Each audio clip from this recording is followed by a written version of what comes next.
So I played a couple of collegiate sports.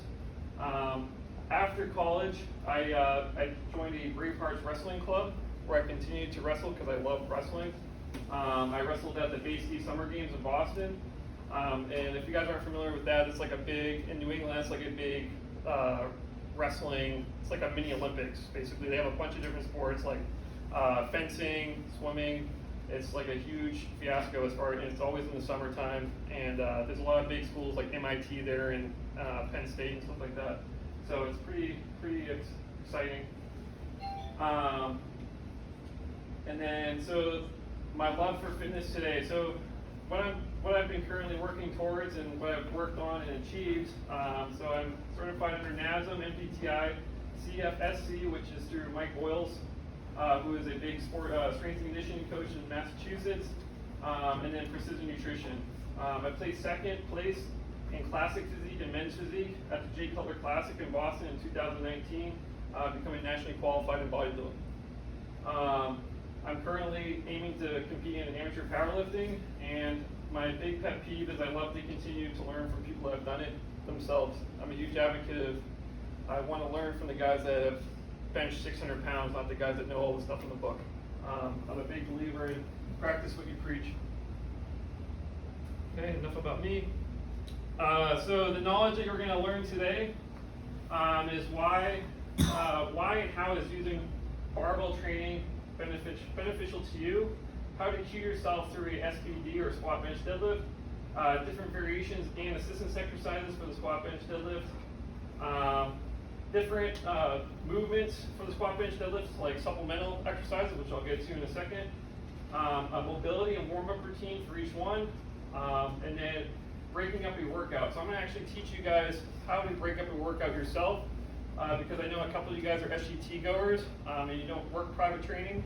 So I want you guys to take away how to structure a workout yourself. So that way, if you ever go to a gym, you know what you're doing, and you know how to organize your workout for success.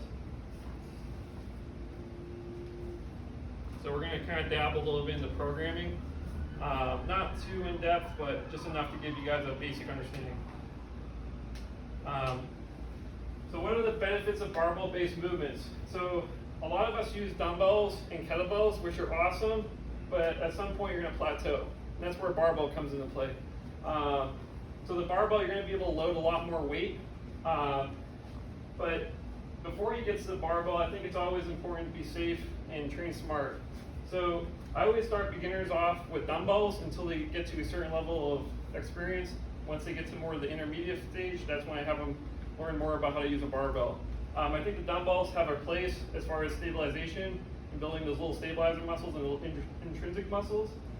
So I always tell my clients, my private trained clients, once you can dumbbell chest press 50 pounds for about 10 reps, goblet squat the 50 for about 15 reps, and then do the kettlebell deadlift with the 70-pound kettlebell for 10 to 15, then I'll let you use the bar. But until you get that foundation, I'm not really comfortable with them using the barbell yet, just because it's a lot of spinal loading and a lot of compression on the lumbar.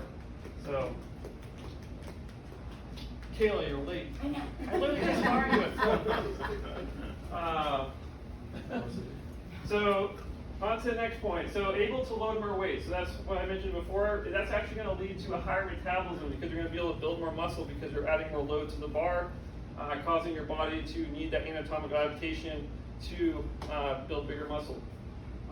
You're also going to increase mental health because you're going to create perseverance. You're going to feel more confident. Like the feeling of you squatting 200 pounds for the first time, you're like, shit, I feel like a badass, right?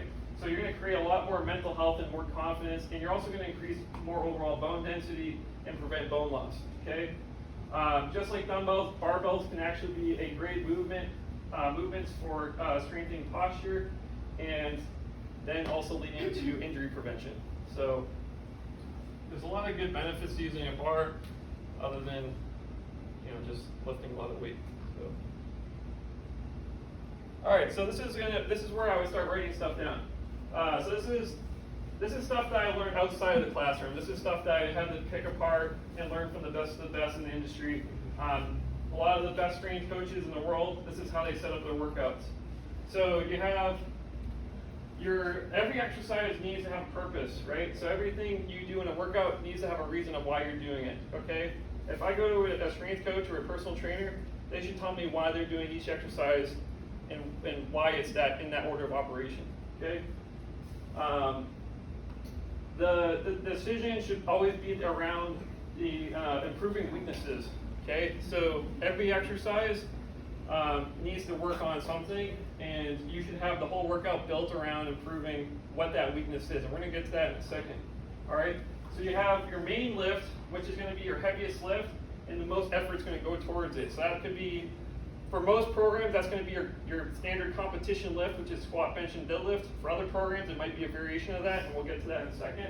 But basically, your main lift that's always the first movement. It doesn't matter about rehab stuff. You are always going to do the main lift first, because you're going to put the most emphasis for that. That is going to be your builder and put the most emphasis towards getting stronger, okay? Then you're going to get to your secondary lift or your supplemental lift. Okay, so this is usually done after the main lift, and it's always done heavy, but there are standards of where it could be done a little bit lighter if it's like a technique day. If you're in a different phase of training, such as hypertrophy, and you're more looking to build muscle, or just work on your technique in general, you can have a lighter day. But this is usually done heavy, and it's right after your main movement, okay? So the big component is the first two lifts here, the main lift and the secondary lift, you're training the movement, you're not training for muscle, okay? That's a big thing, and a big component that a lot of people don't understand is when you're training for a movement, you're working on technique and technical standpoint. When you're training for a muscle, you're working on expanding the muscle, time under tension, stuff like that. I don't care about how much you bicep curl, I care about how much you bench, okay? And that's what we're going for here. At the end of the day, doing a tricep kickback isn't going to make my bench press stronger, but doing a close grip incline bench press is going to make my bench press stronger, okay? Because you're working on a variation of that lift that you suck at, basically, right? So, for instance, if I'm struggling at the lockout position of a bench press, right? When I'm coming up and I'm pressing, we'll go over all these in a short minute. If I'm going over a lockout position of a bench press, and I'm failing at that component of the lift, that's my weakness. So I'm going to attack that weakness, and my whole workout is going to be structured around that weakness. Does that make sense? Mm-hmm. Okay? So if I know the close grip incline is going to work on building up my tricep strength, I'm going to put that as my secondary lift because that's my weakness. Okay, I'm attacking that weakness because if I know that the close grip incline bench is going to make my bench press bigger, I'm going to put that as my secondary lift. But you got to remember there is a limit to how far those movements go because everything has a growth potential as how far it can take you, and then you exhaust that option and you cycle in a different option. All right. But I know if I build up my close grip incline and get that stronger, that's going to directly correlate to my bench press. And if it doesn't, it's not in there anymore. I'm switching to a different exercise, like a close grip floor press or something like that with chains or bands, right? So I'm always changing out that secondary lift if that's not helping my main lift anymore, okay?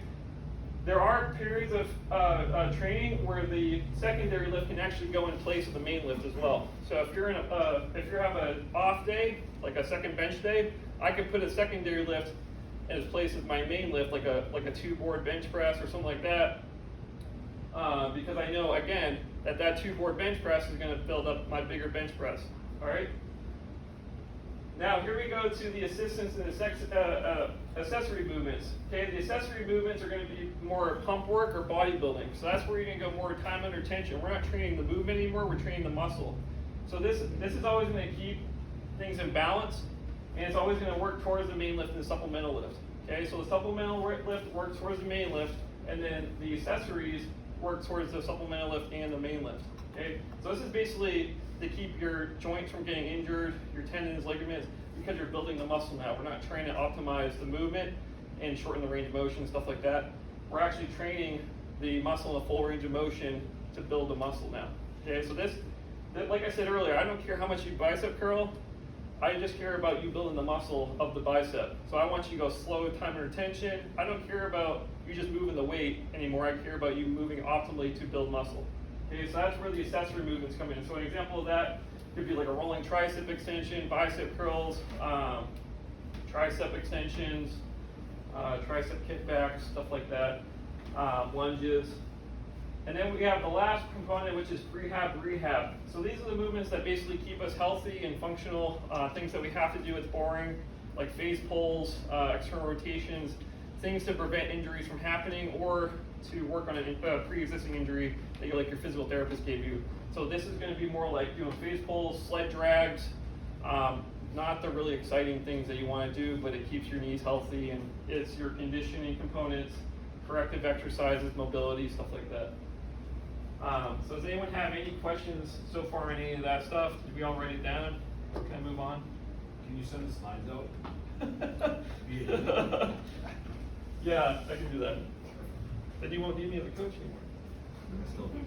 I'm just kidding. Out of curiosity, so how do you figure out, like, how do you know what's going to build on top of, like, your main, how do you decide what your main lift and your second one? It's always Sucking, explained, like, but how do you know what builds on top of the other? Trial and error. Trial and Yeah. error. So a lot of the best powerlifters in the world, like the strongest benchers, squatters, deadlifters, they could tell you literally by just doing. They don't even have to do the competition lift. A lot of guys that run conjugate and Westside Barbell and stuff like that trained under Louis Simmons and stuff. A lot of those guys don't even train the main lift as a competition lift. They don't even bench press until like a month out from competition.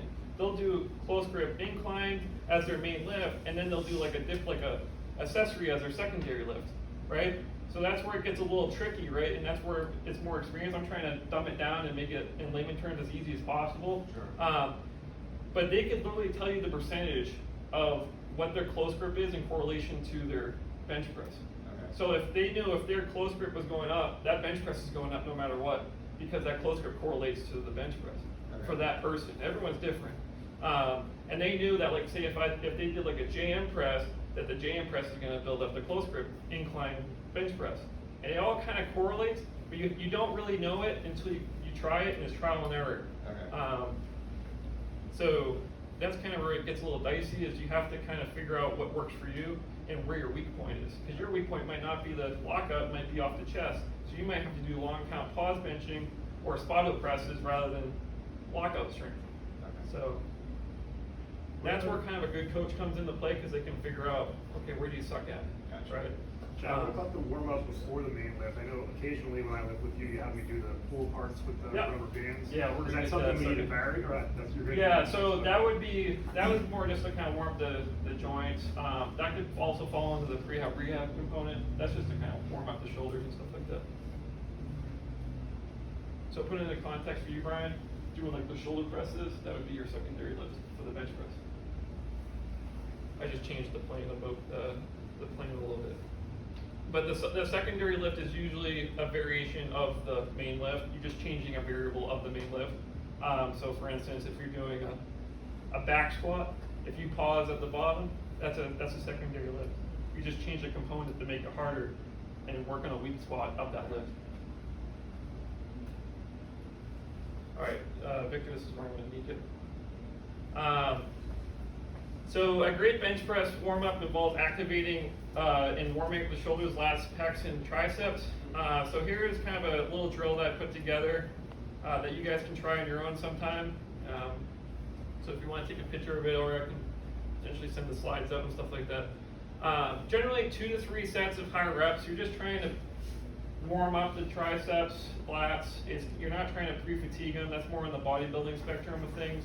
It has its place. But for this, we're trying to preserve muscle, or not muscles, but strength. So we're just kind of getting blood flow to like the triceps, lats, the muscles that are going to be activated into that main movement. So the first one's a Donnie Thompson banded distraction. So this is actually a great warm up for the shoulder if you have anterior delt pain or shoulder impingements. So Victor, if you want to come over here. Yeah.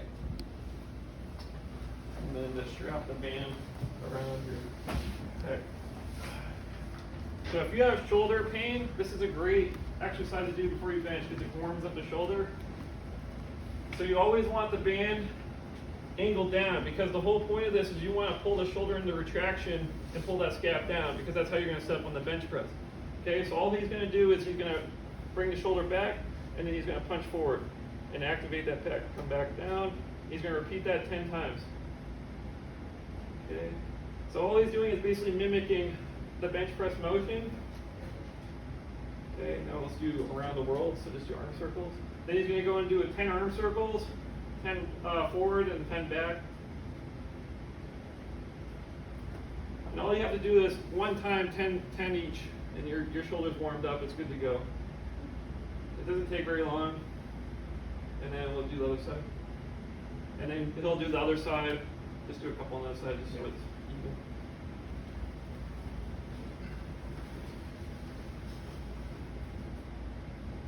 And this can go great for like dumbbell pressing. It doesn't have to just be for barbell pressing too. But if you have shoulder pain, this is a great modality to use. But you want good band tension. Like this band is really pulling that scapula down. You don't want like a small band like this on like a guy like Victor. He's too big for that. You want something thick.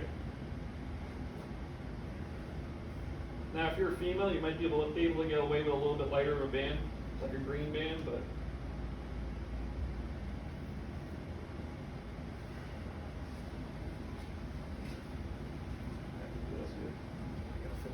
It's gotta be even. All right, so now we'll do banded pullovers. So the next one is a banded pullover. So you're gonna grab. Have you done it before? I think so. All right, so you're gonna grab the band. You're just gonna grab the band, lean forward, and then pull down. Okay.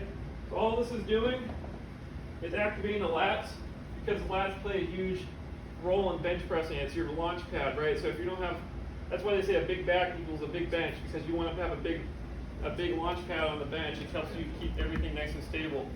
And also when you do and I will go over this in a second when we go over the bench, is when you do a pullover on the bench off the J-hook, it helps you also mimic the motion that you're about to do on the bench, which is that pullover to get the bar over the J-hook if you don't have a lift off.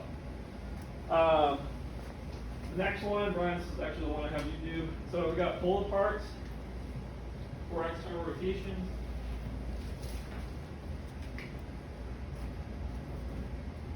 So just grab a band like this. I like to kind of keep my elbows bent a little bit, so that way it kind of mimics what you're going to be doing on a bench press. So I like to retract my scapula back a little bit, and then pull back. So all that's doing is warm up the rotator cuff muscles, warm up those rear delts, warm up the upper traps. Again, just warm up the shoulders a little bit. You can do external rotations. We've done these before probably with a lot of you. Just open it up like this, okay? Don't go internal, just do external, because you want to drive those shoulders back. And then banded tricep extensions. So again, 20 to 25 reps with these, just to warm up the triceps. So you're over here, you do with a cable, lightweight. If you don't have a band, just push it down. Okay, so you're just doing 20 to 25 reps just to warm up the elbow joint and the triceps. And then 2 to 3 feeler sets before going into the working sets. Okay, I like to call it feeler sets, not warm-up sets, just because all you're doing really is feeling the weight, re-racking, feeling the weight, re-racking. You're just priming the nervous system for heavier loads. You don't want to gas yourself before you get to the working sets. Okay, that's not the point. Okay, you just want to feel the weight, prime the nervous system, re-rack it, feel the weight, and just keep climbing up until you get to your working sets. The reason why I put mobility drills last on this is because when it comes to mobility for the bench press, a lot of it's just stretching the pecs out, so that way you don't get upper cross syndrome, roll forward like this. I'm not a huge fan of static stretching before heavy lifting. Okay, I think it's a stupid idea. You can actually reduce your strength output by about 5 to 10%, or whatever it is. I don't know the exact percentage. You can actually reduce your strength output if you do static stretching right before lifting heavy weight. So I like to do my wall stretches and band lat stretches for your lats. Because usually if your lats get tight, it can actually pull your shoulder forward too and cause impingements as well. So I like to do all that stuff after bench sessions, just to loosen everything up after contracting everything. All right, so we're gonna go over the bench press cues real quick. So Victor, let's go over to the bench. So there's a couple of things that go through my mind when I'm sitting up for a bench or working with a client. So the first one is always to set up you want to set up your back. So when Victor comes down, he's going to sit back on the bench. A lot of guys will start behind the bar and they kind of swoop themselves in, so that way they can really drive their upper traps into the bench. But basically what Victor wants to do, and Victor dealt with a lot of shoulder pain and not a lot of chest activation when he first started working with me, and it's actually gone a lot better over time. He's actually feeling his pecs more because he's actually optimizing his setup. Okay, so when he comes in, he wants to drive those traps into the bench. a lot of guys, what they'll do is they'll create almost like a decline bench when they do a flat bench because it helps shorten the range of motion. Okay, so you want to create an arch. Now, with a lot of our general population here, don't create that decline to the degree that they do in the professionals, because a lot of us have lower back issues, and that can create a lot of tightness in that lower lumbar in the T-spine and just create a lot of stiffness. But you want to be tight, but just try not to make too much of a bridge or an arch in the lower back, because you do want to keep your butt on the bench at all times. But you will have a little bit of an arch in the lower back, and that's totally okay. Just don't do it to the degree that these guys do in the professionals. All right, so once we got our shoulders retracted on the bench, we have our arch, we're gonna find our foot placement. So with Victor, he likes to go flat feet. I would even drive his feet back a little bit more, so that way his feet are behind his knees, so that way he can get optimal leg drive, okay? You can either keep it flat or you can go toes pointed. I like to go toes pointed, but at some federations of powerlifting, you have to keep your toes flat or your feet flat. It's really more, for you guys, it's more personal preference. It really doesn't make a big deal. I would just say always keep your feet behind your knees, so that way you get optimal leg drive. Next one is hand placement. This one is a big one for a lot of our clients here. A lot of times when I work with you guys one-on-one, or a lot of my private clients, is hand placements all over the place. I got one hand over here, one hand's like right here. It's like uneven, okay? So a lot of times they're like, where do I put my hands? So a general rule of thumb is you always put your thumb on the knurling, and then, so Victor, what's your hand real quick? So your general rule is thumb on the knurling, you're gonna go thumb width, and that's where I grip my bar for a regular bench, okay? So I'm usually about almost pinky outside of the ring, the first ring, all right? You can go pinky in the ring, it's fine. I would just say though, a wider bench is gonna put a lot more pressure on that shoulder joint. So just be mindful of that. The wider you go, more pressure on the shoulder. If you go more neutral, it's more shoulders, triceps, and pecs.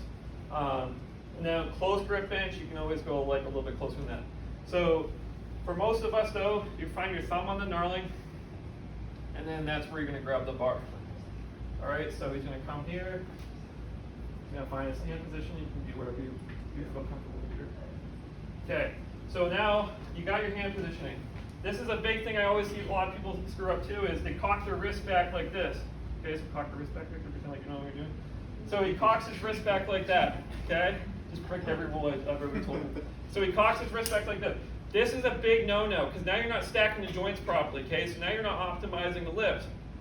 You're also gonna really jack up your freaking wrist. So a lot of times what you see is people wear wrist wraps, whatever. This is why, because they don't know how to properly set up on the bench. Now when you get to like freaking 500-pound bench, obviously you can wear a wrist wrap. No one's gonna give you crap for it. But when you're learning off, stack the joints properly. Because even when the guys wear those wrist wraps, they stack them properly still, because they learned proper technique when they were learning how to get through the grapevine. Okay. So what you're going to do is you're going to roll the bar, and you want to basically put you kind of want to almost like bear claw it or whatever. You want to kind of fist it like this. You never want to be back like this. You want to stack it so that way the bar is coming down your hand like that. Okay. You never want it directly across your hand, because it's going to pull you back. You want it properly. You want to almost kind of come diagonal with the bar, so that way it's sitting on this point. So that way you go like this, not like that, okay? So what he's gonna do now is you got his hand position and feet's good. He's gonna pull the bar over the J hook, okay? And then sometimes if it's a lot of weight, he's not gonna be able to do that so easy. So what I always like to tell people is, re-rack real fast, is he's gonna lift his hips up off the bench a little bit, and then he's gonna kind of like pull the bar over, okay? And reset back, good. All right, so we'll unrack the bar one more time, Victor. Okay, pull it over. Now when he comes down, he wants to come right below his pecs, not too on his belly button, okay? Not too high up. A lot of people want to come up too high, right to their neck, and they're going to cause a lot of shoulder pain. Okay, you want to come right down here, come straight down. Nice and controlled, and come back up. Okay, nice straight line. Okay, you're not going to come all the way down here. You're not going to come too high. You're just going to come straight up and down, and then re-wrap. Let's do it one more time. I'm going to show them what happens when a lot of times when people unrack real fast. So a lot of times when people unrack and they set up, they start wiggling. So start wiggling. Okay. Okay. What that does is it basically just everything you just set up is gone, just like that. Okay. So every time I see someone go like and they wiggle and they kind of get all set up, I'm like, all right, re-rack the weight, because you just unretracted your scapula. When you just wiggled like that and you're trying to get in position all of a sudden now, you just ruined your setup. Okay. You want to keep everything tight as a board, so that way when I come over to you, I can push you like this and you ain't falling over. You're tight. You're that tight. That's what you want. Okay, so if I come down over Victor, he's so freaking tight that if I push him, he is not budging. He is sturdy. That's what you want on a bench press. Okay, Victor. All right. And then if you want to do me a favor, let's set up to a squat height. I think that's what's next. What? Yeah. Yeah, that's universal for men and women.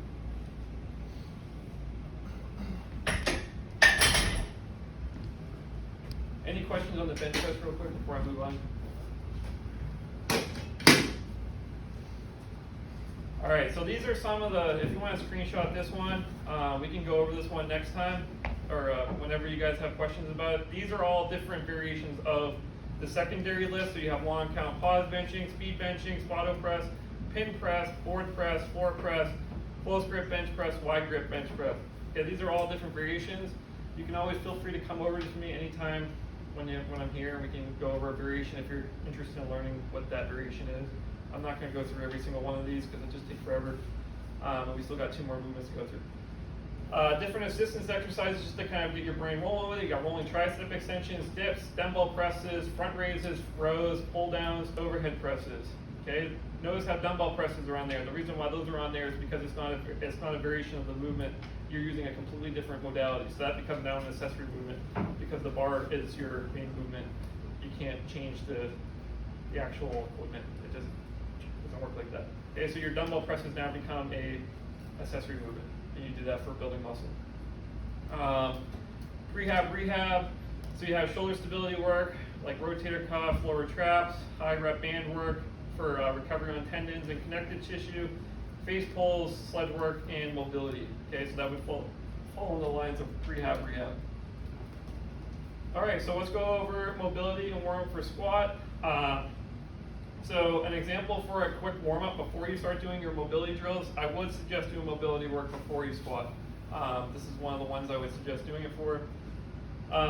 Before you do your mobility drills though, do about 5 to 10 minutes on a bike, or you can do some like sled work, whether it's like lateral sled dragging, backward sled dragging, forward marching with the sled, anything just to get the blood flowing, warm up the knees a little bit. Then I would go into mobility drills. Victor, you know what a downward dog is? Yeah. Okay, so just do like 5 downward dogs. All right, so this is a great one for ankles. So a lot of us have tight ankles, and if you have tight ankles, it's going to push you forward in a squat. So what Victor's going to focus on doing, well, that works too, but so here, I'll show you real quick. Not that flexible. So for a downward dog, you're going to be here. You're just going to come up, drive those ankles down, feel the stretch, come back down, up and down. Okay, do that 10 to 15 times. That's more of an active stretch. You got the banded hip flexor stretch. So this is actually my personal favorite. Steve. I'll go back in a second.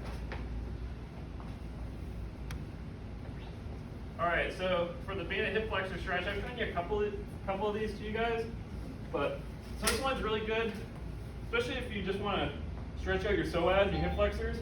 This is great to help reduce lower back pain. So before I squat, I always do this. So you're here, you drive the hip forward, squeeze this butt cheek, okay, and you should feel a stretch right here. But you want the band to pull you forward. You hold it for about 20 to 30 seconds, and then switch to the other side.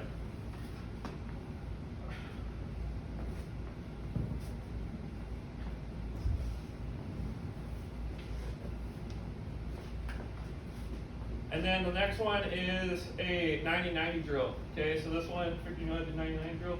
I don't want to rip my pants. Yeah. All right. So you're here, and then you're just gonna rotate. The other side. Okay, so just gonna warm up those hips, loosen them up a little bit more. And then just repeat that a couple of times. So those are a couple of different mobility drills to do before we get to our actual warm-up routine. So again, similar to the bench press, what I like to do for the squat warm routine is to go over things that you're going to use during the chain of movement. So you have plank, which is going to go over core and bracing, airplanes. So this one's going to go over just activating the glute med. So we're just coming down, hinging, opening up. Okay, we're just really kind of pre-fire that glute med to warm up before we start squatting, just to prevent like IT band pain syndrome. And also activate just so we don't go into dump in the knee valgus. And then we got hamstring curls. You can use this one with a ball or TRX. This is just to kind of get the hamstrings going before we start squatting, because it's also another muscle in the chain that we're using. And then we have high rep squats. So again, 20-25 reps. Grab like a kettlebell, do some goblet squats 20-25 times. And that is another great one. It's also going to work on quads and just overall motor control of what you're about to start doing. All right, so back squat cues. So before I go into this, there's two types of squats. Today we're going to go over high bar, not low bar. Okay, so when people talk about back squats, there's two different variations of it. You need to do a low bar or back squat. Low bar or high bar back squat. I'll show you both of them right now. So low bar. The reason why I'm not a fan of teaching low bar to a lot of the population is it's more specific towards powerlifting. I think high bar is better for the overall general population because I think low bar puts a lot of pressure on the arms and a lot of torque on the elbow joint. Okay, it can also cause a lot of bicep tendonitis and stuff like that. So low bar squat. So when low bar is going to be down like this, you're going to kind of wedge yourself in. So when you're coming out like this, and it's a very uncomfortable position, especially for a guy like me. Okay, so it can cause a lot of pain and torque on the arms. I like to teach high bar, and I personally squat high bar. Okay, high bar is definitely a little bit harder because it changes the leverage not in your favor at all. Actually, low bar is probably a lot more optimal for squatting heavier loads, but I just don't really like to. I don't like to make things easier, just necessarily move more weight. I like to do things more optimally, so I like to always do high bar just because of longevity and less mileage on the body. So high bar, you're going to come underneath and you're going to rest it right on the traps. Okay, so you're not going to be up here. I see a lot of people like to squat on their neck. You want to be resting it right on the traps, right above the rear delts. Okay, so it's a lot more comfortable. You can argue and say that high bar hits the quads a little bit more. They've done studies that say low bar and high bar, there's really no difference in quad activation. I would definitely say low bar activates the posterior chain a lot more than high bar because it's almost basically like a borderline hinge. But today we're going to go over high bar squatting. So I have 7 different cues that I like to go through with a client when we're squatting and just virtually in my head while they're squatting what I'm looking for. Okay. So Victor, if you want to go underneath the bar. So what he's going to do first is cue number 1 is get tight on the rack and then basically squeeze the shoulder blades, keeping the lats tight. Face this way. Just face this way. That way they can see your shoulder blades. All right, so he's getting tight on the bar, keeping his shoulder blades nice and tight. Okay. Cue number 2. Okay, we're gonna walk out, which you already did. All right. And I also put personal preference because some people like to kind of go like 1 foot back and then step out like this. Some people kind of just like to go boom, boom. It's really kind of a personal preference as far as how you walk out. Cue number 3 is going to claw the floor. So basically what that means is you're just going to find your foot placement. Okay, so he's going to find his foot placement where he wants to stand. Some people like to go wider, some people go narrow. Okay, so once he's got his foot placement, he's going to breathe and brace, creating intra-abdominal pressure to protect the spine and lower back. Okay, this is a big one that a lot of people screw up. I see a lot of people fail this because they don't create enough pressure and they don't brace properly. Okay, so what he's going to do is basically he's going to take a big breath of air. Now, if you have high blood pressure, don't do this because you'll probably pass out. So you just want to keep a big tuck of air. You're going to keep all that pressure in his stomach. And what that's going to do is basically activate his TBA or his transverse abdominis. Okay. Now, I always like to have guys do beltless squats for a long period of time and then add the belt in once they get to a certain threshold of weight, okay? I think it's good to practice beltless. The belt is a great tool and modality, but I think you add that in later on. I actually even have beltless phases of training where I don't even use the belt at all, okay, for like a long period of time, like a couple months. And then I throw the belt in when I get to heavier thresholds of weight. But for beginners and intermediates, no belt. Learn how to use this first, then throw the belt in to assist, okay? Because all the belt's doing is, the weight belt is doing is adding that little extra pressure to keep that tight, okay?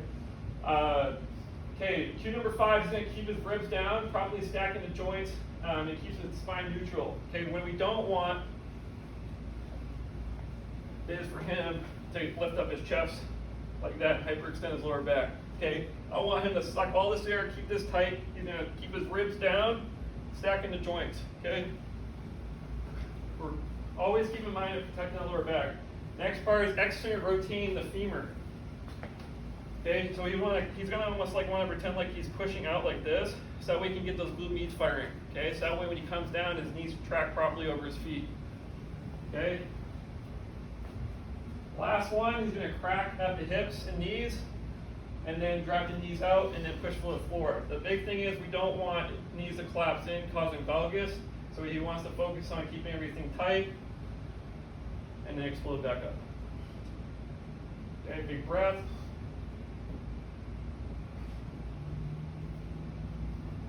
Okay, good. Big breath. You did squat this thing, right? I did. Okay, good. That's just re-rec it. So I want you to buckle. All right. Is there any questions as far as the squats go? The big thing I would say too, a lot of times, is depth. People often ask how far you go. 90 degrees is fine. If you want to squat to grass, that's totally up to you, but just know that there's a lot of mobility restrictions required for that, and it doesn't really correlate to a lot of things that you need to do. Full range of motion is awesome, but there's not a lot of sport specificity as far as like what needs an ass or grass squat, other than Olympic weightlifting when you're catching low. Often too, what I see with a lot of ass or grass squatting is butt winking, when you dump into lumbar flexion. That's kind of a funny word for it, I know. And it causes a lot of spinal compression in the lower back. So that's pretty cool. Do you think that there is a cue for having quad targeted squats versus glute targeted squats? Right, oh, like you want to emphasize more on like your quads? One or the other. Yeah, so I would say if you're trying to, that would come more, you could do one of two things. If you're trying to emphasize more quad dominance, and you're trying to take the hamstrings and glutes out of it the most as possible, I would suggest doing a front squat. So actually, Victor, if you want to show a front squat, you can do however you want. You can go like this or like this. So this is one of them. You can go, I gotta work on your front squat. Yeah, it's been a while. Okay, actually, here, re-rack it. Josh. Get up there. Okay, don't look at Victor. I've never given a front squat before, I promise. Josh, I have high hopes for you. We run for you up, so I think that look good. I know, but we don't really do this that much. Okay, that looks better. So that's one of the ways you can hold on to it. But so anyways, he's gonna come down. You can just do like one rep, Josh. That's fine. Okay, and re-rack it. So the front squat's gonna load the quads a lot more. You can even do a heel elevation. So you can change the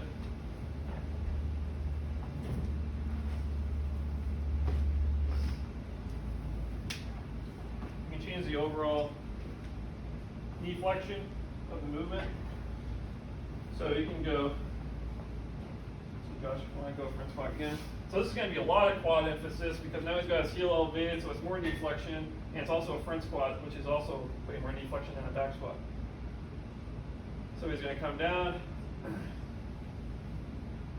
Okay, so that would be a lot more quad dominance than say hamstring and glute versus the back squat. You can also do heel elevation back squat, and you'll definitely hit the quads a little bit harder.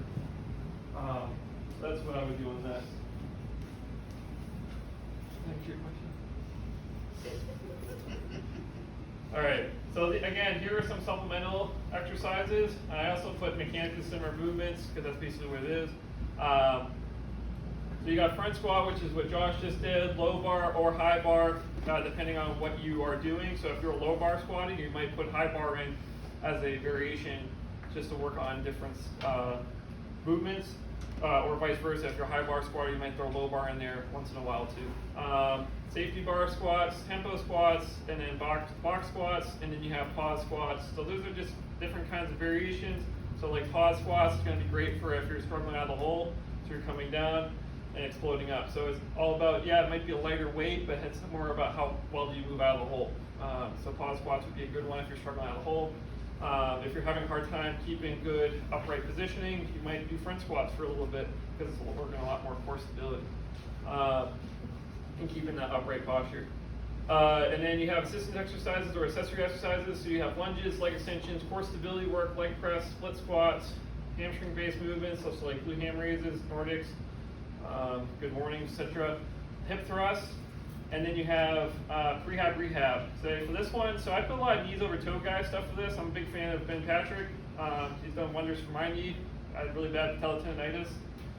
So I'm just going to put a lot of stuff that he practices and preaches. So you got hip flexion work, tibia raises, calf raises, ATG split squats, Polican squats, AK or sissy squats, sled dragging, or backwards walking if you don't have a sled. Those are all great things if you have knee problems, because it will strengthen around the knee joint. And then mobility work. Okay, so those are all rehab stuff that you can throw in at the end of your workout to keep yourself moving and not hurt. All right, so this is my personal favorite lift. I think deadlifts is my #1 favorite lift to teach and to do myself. So for the deadlift, the reason why I don't like it that much, that's the reason why I love it so much is because it doesn't really require too much mobility, okay? Like really, you can do hamstrings, but literally all you have to do is hinge and pick up the bar. And I have crap mobility, and I have a great deadlift. So that goes to show you that if you hate mobility, deadlift might be your best friend. So what I put for a warm-up routine, this is one I do myself personally, is a Wenning warm-up. So Matt Wenning is a world-class powerlifter and a record holder, and this is what he does, recommends for a warm-up routine. So you have a kettlebell swing with a squat. So Victor, if you want to grab a kettlebell real quick. Yeah. And this is the last lift, by the way, guys. I promise I'm almost done talking. And then you have lovely Miss Catherine. All right. So kettlebell swing, and the reason why I said with a squat. So the reason why we're doing this is not only to kind of warm up the glutes and quads and hamstrings, is you want to mimic the movement that you're about to do. So the reason why that's why I put the squat in there, so that way you're not only doing the hinge to the swing, that's great, you're throwing the squat in there so that way you're mimicking coming down to pick up the bar. Okay, so do, just give me 10. So you're gonna swing, and then add the squat in, so add a little bit more of a squat. Yeah, there you go. So we're trying to mimic what he's about to do and kind of warm up that movement pattern and prime it for that deadlift session. So again, 20-25 reps, just gets the blood flowing, kind of gets that GPP, general physical preparedness, and just gets you overall ready and mentally ready for that lift. The next one is bent over shrug. So this one's really good just to warm up the traps and upper back, which is really important, so that way you don't dump forward on the deadlift. So you're just getting those muscles pre-fired. 5 and 35 show up. So, Victor, do it on the bench. Or Do it on the bench? Yeah. Okay. Just so, that way you can lean forward better. Climb? Yeah, that bench is fine. I'll give you a tip after this, I promise. Yeah, actually. I might buy you dinner.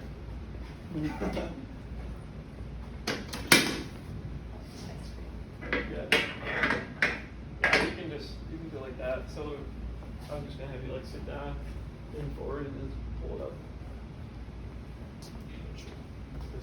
Yeah. And all he's doing is shrugging up. Okay.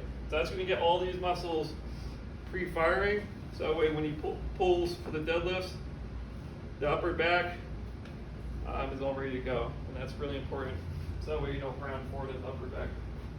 Okay, so that's just strengthening and getting all those muscles warmed up before we start. So let me set up the bar real quick.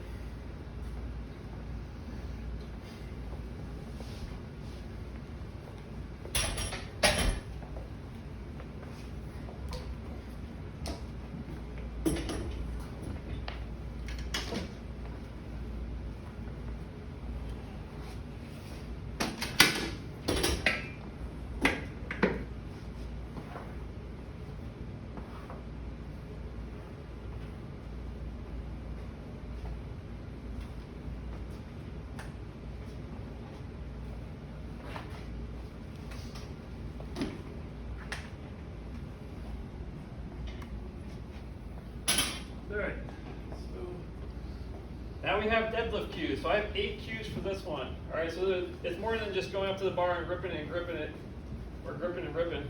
Okay, there's a lot going on for this exercise, and it could be a very beneficial exercise or a very detrimental as far as hurting yourself. Okay, so you got to be very careful. Just fix the bar. All right. So the deadlift cues. Okay, so number 1 is breathe and brace. Okay, so we're going to create tightness in the core before we come down and hinge to pick the bar up. Okay, because it's very hard to breathe when you're hunched over like this to pick the bar. It's really easier to take that big breath, then hinge, and then pick it up. Okay, so he's going to breathe and brace to create tightness in the core. Okay, his hips are going to be down and out. So he wants to basically hinge at the hips and shift the hips out, sticking the booty out. Okay. The next one is barbells is going to be close to the shins. Okay, so we'll shift the hips out, slight knee bend, lower the hips down, back straight. Okay, the bar is going to be nice and close to his shins. All right. Number 4 is flex your armpits. Okay, it sounds kind of goofy and weird, but what he's going to do is basically flex the armpits. So what he basically just did, what that's doing is basically engaging those lats and keeping the lats tight, because the lats, like I said, is going to be their stabilization as far as rounding at the back. So this is going to basically, the lats are keeping you from rounding forward. Okay, which a lot of times is what you notice is a lot of guys will round the lower back when they go to pull heavy weights. It's because the weights are too heavy for what the lats can stabilize. Okay. Number 5. Okay, hands as hooks, arms as chains. Okay, this is basically what this means is he's going to keep his arms straight. Okay, and then his hands are going to be the hooks. Okay, so his hands are going to be wrapping his arm around the bar. Because a lot of times what people do is they bend the arms. Okay, you want those arms straight like chains, and the hands are going to be your hooks. Okay. Number 6, shoulder blades over the bar. Okay, so a lot of times is people will either sit too far over, like this, where you lean too far over, Victor. They'll like that, okay? Or they'll sit too far back and they'll do more of like a squat. Okay, so you want to have your shoulder blades right over the bar. All right, I promise we're almost at the end, Victor. You're gonna push away at the floor. Okay, so we're gonna push up the floor, come up to the top, squeeze the glutes, hips forward. Okay, come back down. Okay, and then come back up. Okay. So what he's going to do is, he doesn't want, a lot of times you see people do is they lean too far back. Okay, lean too far back. Now you're going to hyperextension. Or you see the opposite and you lean too far forward. Okay, you're going to flexion of the spine. Or you see someone come down, or come up, so come back down. Actually do this one from the side, just so you can see. Or what happens is, so it's kind of like, this isn't a lot of weight, so don't worry, you'll hurt yourself. Pull it and then kind of round your lower back, or in your upper back. Or they pull it like this, and they round their lower back and their upper back. You do not want to do that. That's a recipe for disaster. Okay? You always want to keep a neutral spine positioning throughout the whole movement.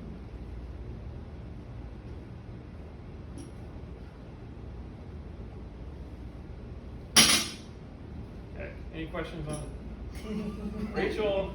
Can you show foot placement for sumo deadlift? Alright, well, we're doing sumo today, but I can. So Victor, do a wider stance sumo. Yeah. So this is conventional, by the way. Again, I should have addressed this before I went over it. Just like back squat, there's 2 variations a lot of people like to do. Like I mentioned before, there's high bar and low bar. To change the leverage, a lot of people like to do sumo because I think it's a lot easier personally, and you're changing the leverage to make it a shorter range of motion. It activates a lot more different muscles too, in the hips. So what he's going to do is going to go wider stance. You can go a little wider if you want. That's fine, yeah. Okay. And these hands are going to be placed on the inside instead of conventional. And he's going to pull the bar. Okay, so I'm a big fan of conventional. I'm just going to teach you guys conventional, but you're always more than welcome to pull sumo as well, which is a little bit wider of a stance, hands placed inside. A lot of times what you'll see again is a lot of conventional lifters will pull sumo, and then vice versa, just as like a secondary lift, just to strengthen different muscles, because like I said, it works a little bit differently as far as the muscles go. one more thing, Victor, go, because I actually just noticed this with Victor. Come in a little bit closer. Yeah, you can pull conventional again. So one thing too, never get lazy. I have actually 2 little pro tips real fast. Never get lazy with the bar, okay? That bar, it should always be, if you ever watch me deadlift or any of my videos, my shins are always bloody at the end of them. Okay, that bar should be freaking rubbing against your legs by the whole lift. Okay, you want to keep that bar wicked close to your body. Because what happens is, put it back on, if that bar is stretching out, like right here, then you go to pull it, and you're just gonna pull you freaking down. Okay, you're not tight, right? The lats are not engaged, and the bar is gonna roll you forward because it's right out here. Okay, you always want that bar closed because it keeps everything stacked and tight throughout the whole lift. Okay, if that bar is out, it's gonna put a lot of that shear force on that lower back. Second thing is I don't like touch and go deadlift reps. Okay, so show them a touch and go real quick. So just go like bounce it, come back down, feel like almost like a stiff. Okay, I don't like doing those because a lot of times what happens is people get sloppy, and they'll be purposely doing conventional deadlifts, but they'll end up be doing stiff leg deadlifts because they'll come down and they'll just bounce the weight off the floor. Guess what you're doing? You're doing it all in the lower back. Okay, every rep you come down, breathe, reset the bar, pull again. Okay, so it's almost like a rest pause in between each rep. I prefer to do that because you're activating the glutes properly, the hamstrings, everything's firing properly. If you just go and bounce it off the floor, you're just asking for a lower back issue. And you're just using momentum, you're not really doing a lift. Alright, so these are the supplemental and accessory exercises for deadlifts. Okay, so you have deficit deadlifts, pause deadlifts, sumo deadlifts, stiff leg deadlifts, rack pulls, Romanian deadlifts, speed pulls. Assistance exercises, you got glute ham raises, reverse hypers, good mornings, hamstring curls, core and quad exercises, lat exercises, and hip thrusts. Okay, so a lot of the assistance exercises are very similar to squats because it's all lower dominant stuff. So they all kind of intertwine. I'll go over 2 parts of the deadlift real quick, and I believe Catherine is up. So for the deadlift, a lot of people fail in 2 components of the lift. Okay, it's either, and this is clearly, you either have one of the 2 weaknesses, or both, and I'm sorry, but you either lack off the floor, like your speed off the floor is terrible. Okay, so what you can do for that is, come on, Victor. Yeah. So I will go over one real quick.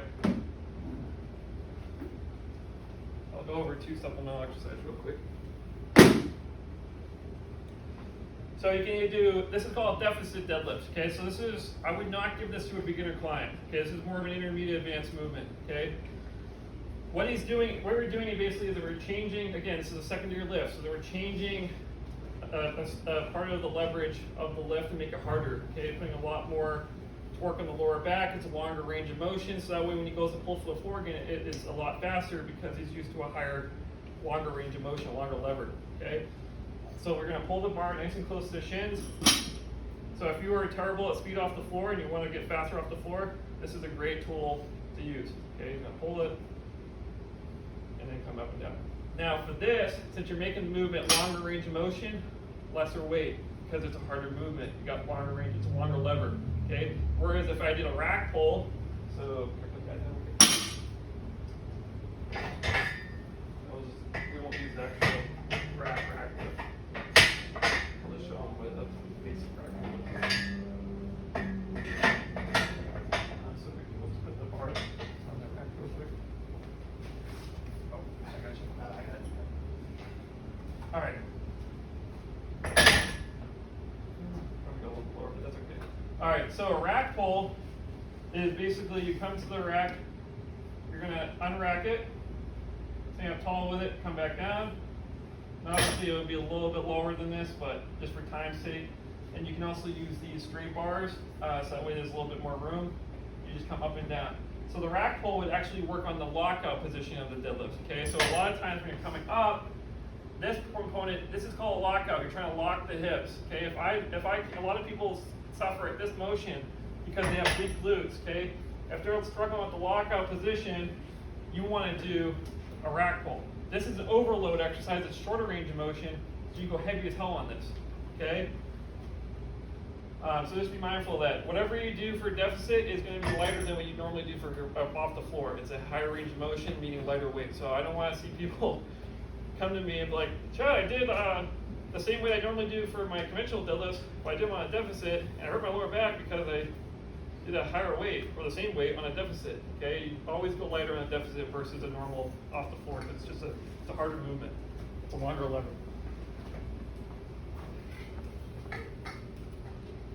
Okay, Catherine's turn. I'm done. Thank you for listening to this spiel. Yeah, they just press this Okay. arrow. Cool.